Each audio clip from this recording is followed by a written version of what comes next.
So Kenda, the DREAM Act allows for certain illegal aliens to be allowed into the U.S. What are your thoughts on this? Thank you, Michelle. Well, as the president of Georgetown University in the beautiful city of Washington, D.C. itself, I find it important to stay informed on all current legislation that affects my institution. So I've been closely following the DREAM Act, and as it would directly affect the diversity of the student body at Georgetown, I think it's very important for me to pay attention to what decisions are being made.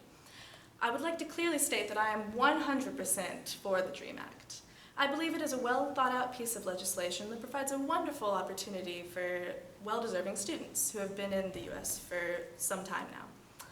Those who are opposed argue that the DREAM Act is a loophole for undocumented immigrants to gain quick and easy citizenship. But I find their argument to be absolutely ridiculous, as it lacks depth and proof.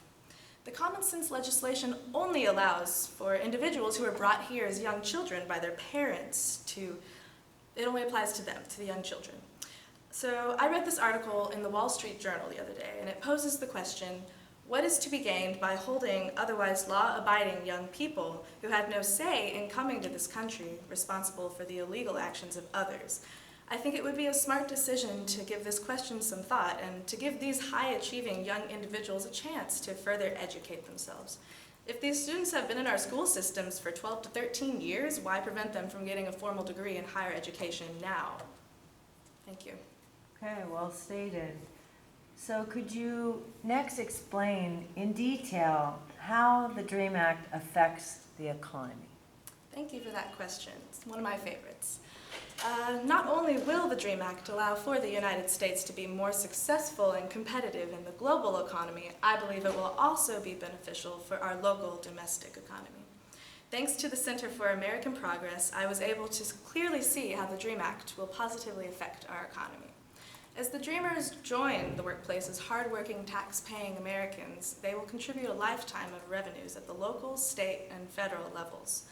The Center for American Progress, the website that I tended to refer to a lot, they claim that by granting legal immigration status to 2.1 million young people, that this would add $329 billion to the American economy by 2030. Broken down, this would basically mean that these new legal immigrants would gain a higher education, and by this they would get better jobs, they would be paying higher tax rates, and this would in turn around to lead them to spend more money in their local economies on goods and services. This in turn would ripple throughout the economy, creating more jobs and also send more students to universities, which would in turn benefit the higher knowledge of our... Okay, I'm done. Thank you. Thank you very much.